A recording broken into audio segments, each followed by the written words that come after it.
lens. I'm sorry. If I keep veering off to the right, I will try and drag myself back to the left. Hi, it's Michelle again. And today is 6 days until my surgery.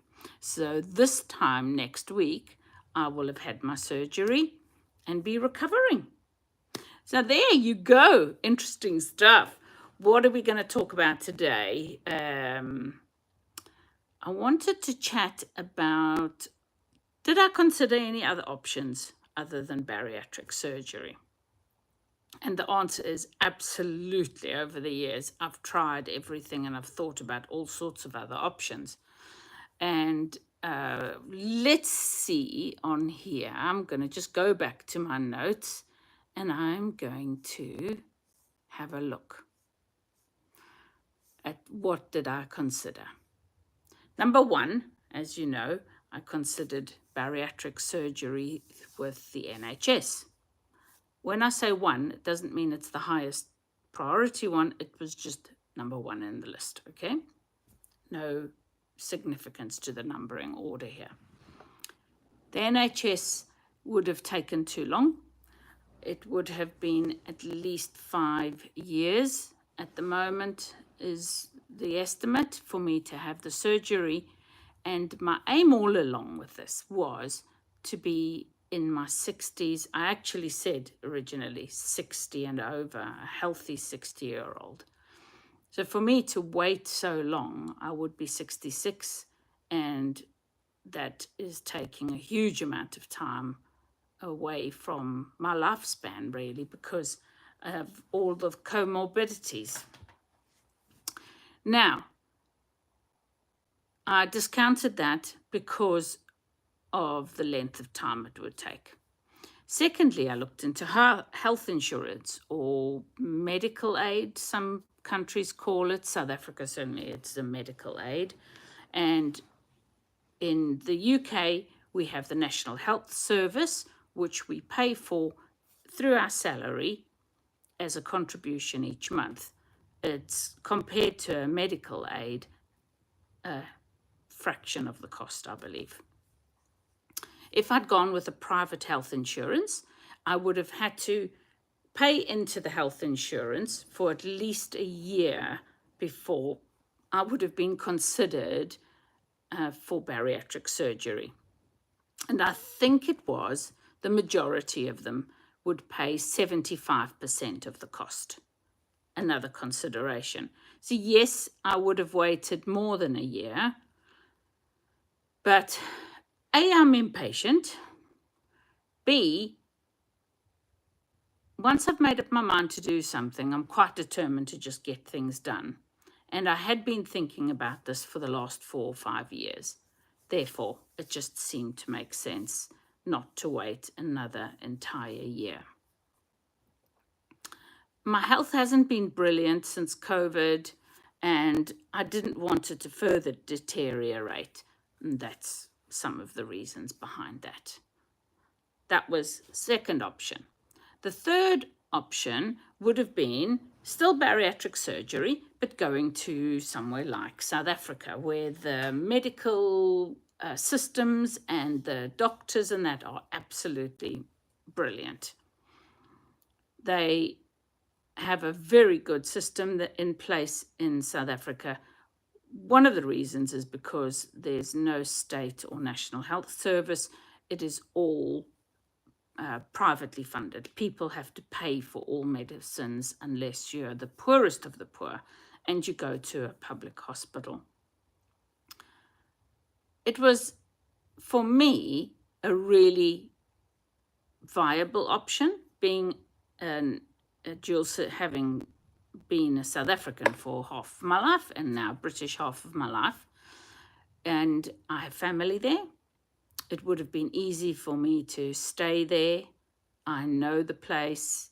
I would have been comfortable-ish, but I would have been on my own because hubby will have returned to England by then, post-holiday, and I had thought that perhaps I would stay behind after our holiday to meet our new grandbaby, and that was when I would have the surgery done. What concerned me with that was I was not prepared to burden my children with the responsibility of a woman who's just come out of surgery and they've got a 2 or 3 month old baby. So I would have had to stay in a hotel or something similar and been looked after. Now, the cost of the surgery would have been half of what I'm paying here in the UK. But if you add in all of the other things, like being alone and just having had surgery and paying the extra hospital bills and all of that, I thought and also traveling back. So if I stayed for the 2 weeks minimum I would need to stay before I flew again, I wouldn't have been happy with 2 weeks at all. I think, the risk of things like a thrombosis, clotting in your legs and stuff, it just wasn't on the cards for me that soon. I would have had to stay at least a month, I reckon. And that would have additionally added up to similar price. So I discounted that for all those reasons. Next thing was obviously the UK private surgery route. Now, these were all sort of bariatric related, these options I'm talking about.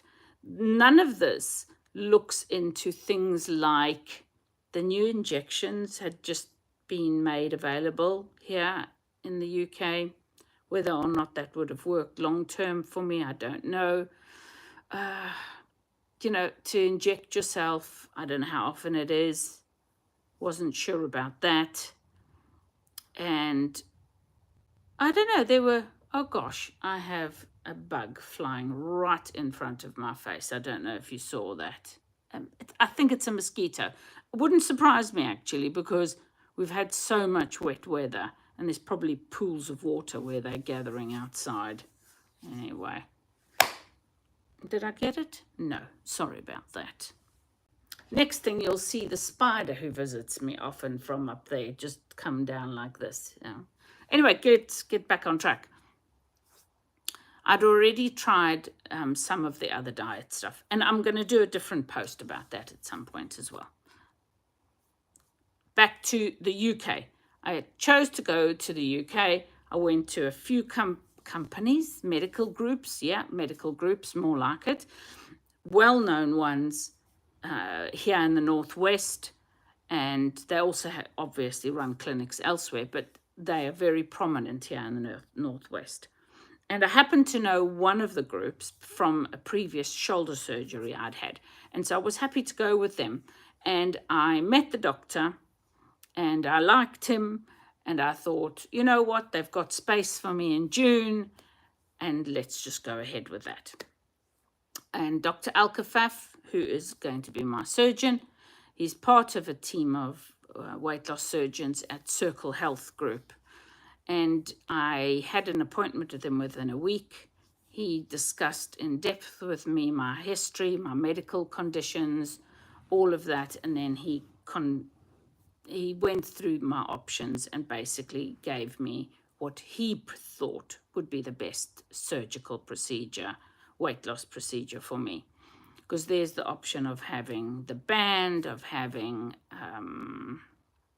the balloon, having an endoscopic sleeve, bariatric surgery, obviously, things like that. So there were all these options, and he said he felt for me the sleeve was the best option, bearing in mind all of my conditions, my age, that sort of thing.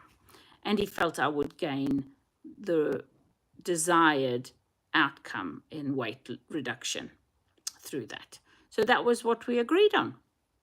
And we went ahead and, put all of that together into a plan and got the date for my surgery, which is the 20th of June, coming up in 6 days' time.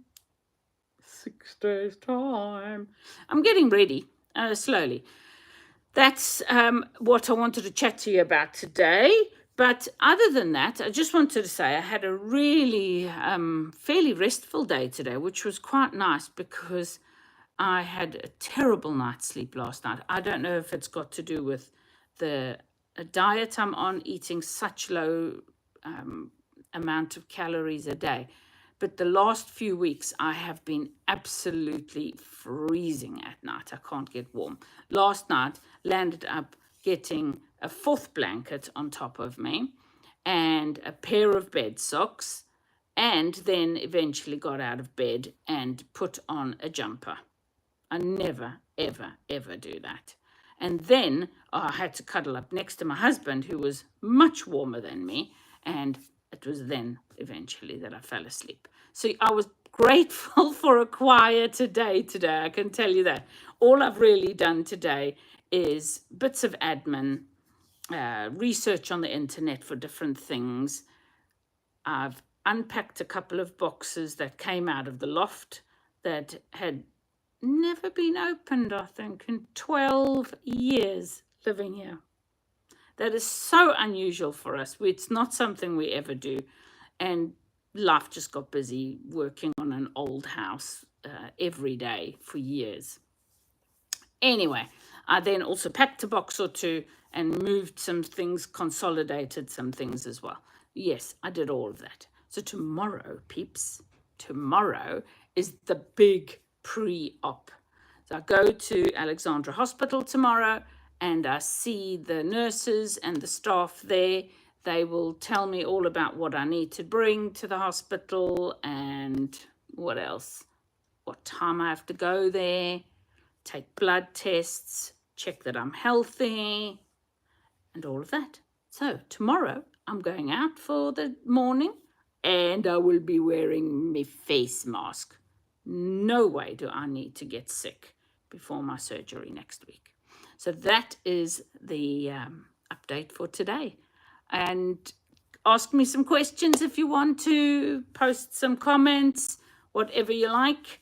Ask me if you want me to add something specific into this, and I will. I've got a few things upcoming, like meals and snacks. What have I been eating the last few weeks? Some recipes I've sort of made for myself, and that sort of stuff, all sorts. I got a few things on the menu. Anyway, have a wonderful evening, everybody. God bless. Bye.